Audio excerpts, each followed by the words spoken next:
Everybody, it's Glenn. So last night I saw Captain America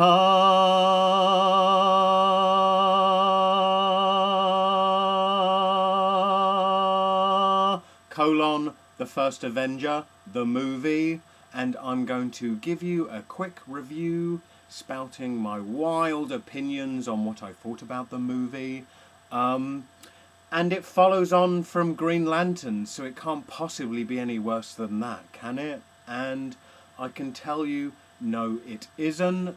But on the other hand, is it any good? Not really. I would give the movie a 5 out of 10. It's pretty much average. It's not a terrible movie, but then it's not a good movie. Nothing really memorable happens. I would say, though, I'd give it a 6. If only because Chris Evans wasn't the annoying prick, capital P-R-I-C-K, that he usually is in most of the movies. So a 6 out of 10. Average, really. After I'm finished talking in this video reviewing the movie, I'll probably never ever think about the movie ever again. So, as I've already mentioned Chris Evans, I guess we'll start off with review of his performance. Like I said, he isn't the annoying motherfucker that we're used to from the Fantastic Four movies, or Not Another Teen Movie, or I can't think of any other film he's made, but I'm sure he's made plenty of shit that he's annoying in. But in this movie, he's pretty good as Captain America. I mean, I feared at first that he wouldn't be kind of stoic enough to pull off Steve Rogers. But like I said, he kind of calms down his kind of annoying goofiness in this.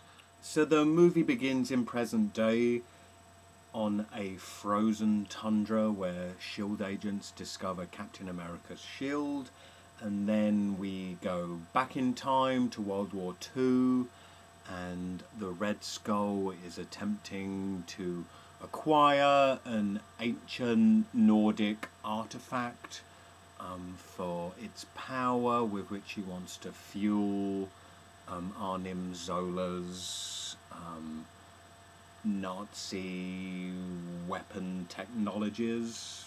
And then we see Steve Rogers for the first time, and he is a tiny little waif of a boy with a big Chris Evans head.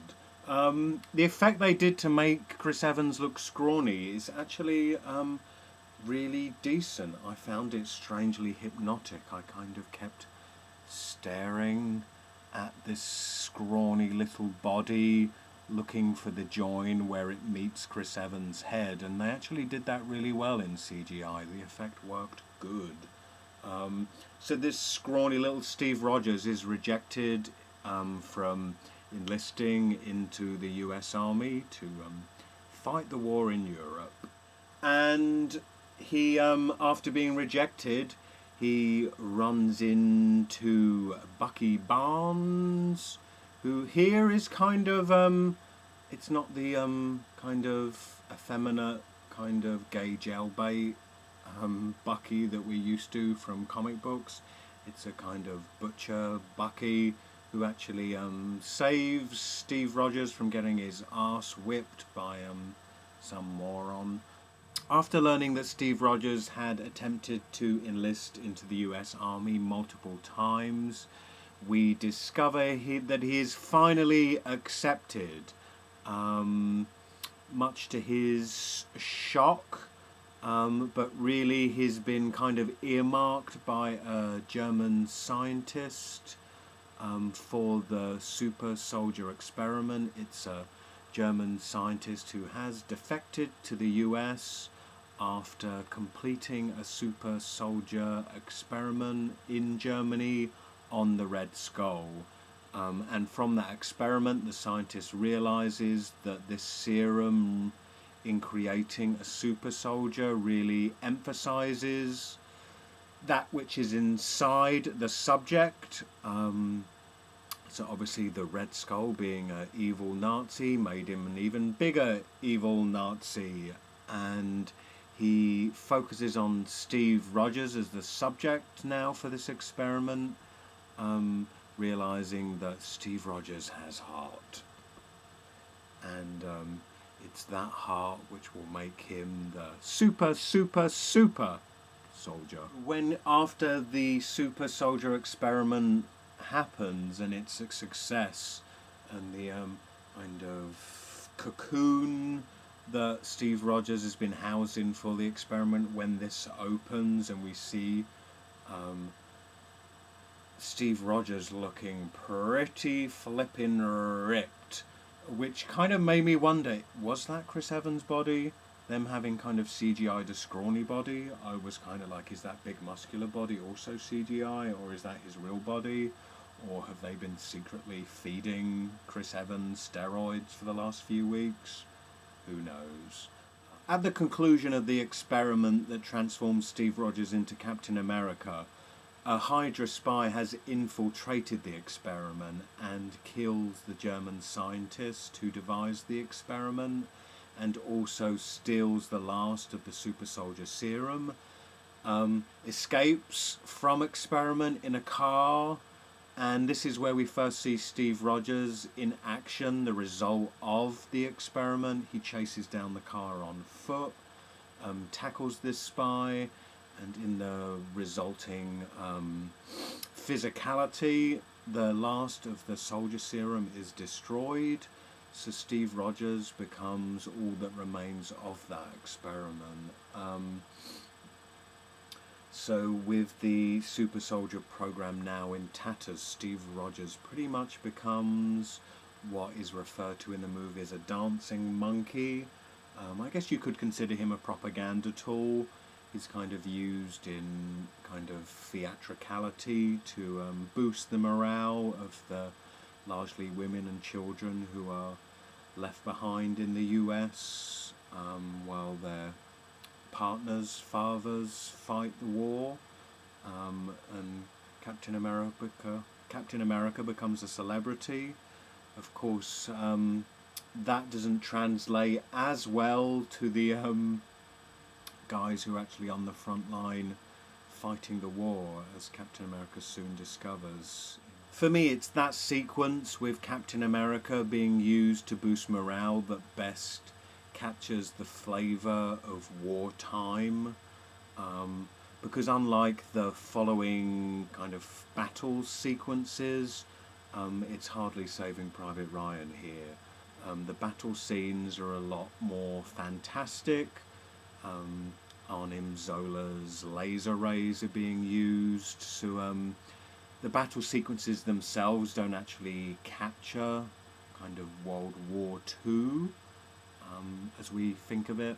When Steve Rogers finds out on the front line that Bucky has been possibly killed or captured by Hydra, Steve then decides that he really wants to embody this Captain America character that he has created, and either avenge Bucky's death or possibly free him from his captors. And of course Captain America does that. He saves Bucky. Red Skull, the kind of Hydra which he's in charge of, is the kind of technological division of the Nazis. It kind of becomes an offshoot of the Nazis, kind of separate from Adolf Hitler's operation, and it becomes Captain America's task to form a team to shut down Hydra, basically. He destroys various Hydra bases. Shock, horror, in destroying one of those bases, Bucky dies. Da da da! Who knew that was coming, right? Bucky's dead. Captain America feels a bit sad. So speaking of the Red Skull, I guess Hugo Weaving does a good job as the Red Skull. Maybe this is just a personal thing, but his performance falls down for me, similar to his performance in the Matrix films, because in the back of my mind I'm kind of looking here at him being this kind of evil bad guy, and I'm thinking, hang on, you're the drag queen from Adventures of Priscilla, Queen of the Desert. And then also, I mean, the Red Skull effect they've done on him, it does look pretty epic, but I found myself staring into the hole in the middle of his face where his nose should have been. Anyone else find that? I was kind of staring into it. Didn't know if I would discover a booger, or maybe go straight to his brain. So, skipping to the conclusion of the movie, and the Red Skull is piloting a ship full of weapons bound for the US, where he plans to run amok. And of course it's up to Captain America to stop him, which, shock horror, he does. But it's a bittersweet victory, as Captain America has to protect the US, has to pilot the plane down into the frozen tundra where we discovered his shield in the introduction of the movie. As he pilots into what we assume to be his demise, over the radio he has a sequence with the love interest of the movie where the two of them discuss the date the two of them now will never have. And it's actually a bit bittersweet. I got choked up, and if I'd have not held back, I could have possibly cried. But then again, I'm kind of getting on in years, and I find myself crying to washing detergent commercials on TV and ridiculous crap like that. So if you're a regular person with normal emotions, you probably won't find it sad at all. But Glenn Webb did a little bit. So after Captain America pilots the Red Skull's ship to his ultimate demise, saving the free world, he only wakes up in the 1940s in the next scene. But hang on, there's something fishy here. It looks like the 1940s. It sounds like the 1940s. It even smells like the 1940s. But no, it's only bloomin' modern day, innit? Yep, can you believe it? Captain America's been thawed out in modern times. He can't believe it either. He freaks out, he runs to Times Square like you do. That's the first place I run to when I freak out. But he's chased down by Mace Windu, yep, that guy from the Pulp Fiction movie and pretty much every movie you've ever seen. It's Samuel L. Jackson. He calms him down. He says, "Hey Steve, join the Avengers. Let's make an Avengers movie." And they do. Well, they are. We see a preview of it at the end of the credits, so don't move anywhere. So I did like this scene where Captain America is in Times Square, kind of surrounded by, you know, modern times as we know it, and is kind of overcome by the sensations of the world we now live in. That's interesting to me. I wish there had been more of that in this movie. You know, to me, what Marvel Comics have always done is created incredibly conflicted characters, and I think Captain America would be a more interesting character had we seen more of his kind of conflict of having existed in one era, now existing in another, and the implications for what that means for his kind of moral code.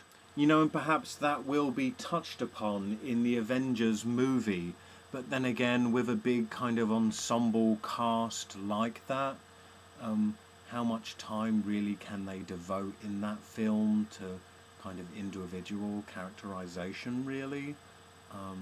I guess if there was going to be a Captain America 2 prior to the Avengers movie, they could focus more on that.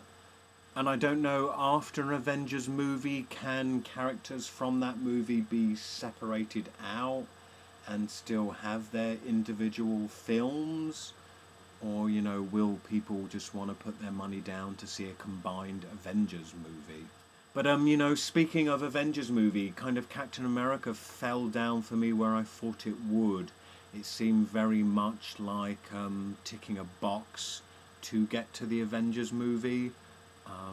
You know, I am excited about the Avengers movie. I kind of had goose flesh hair standing up on my arm when they previewed it at the end of the credits. But as for the Avengers movie, the first Iron Man movie aside, I hope when it comes to the Avengers movie that the whole is much greater than the individual parts. Because I think Captain America here really, at best, is only an average movie, and I want the Avengers movie to be amazing. Anyway, that completes my review of Captain America the First Avenger movie. Please comment, rate and subscribe. Let me know what you think about the movie. Write it down in the comments below. Go see it if you haven't seen it already, but I would say if you haven't seen it, it's not something I think you would need to see the Avengers movie. I don't think you'd be missing out, but check it out anyway, right? Why not, hey? Bye.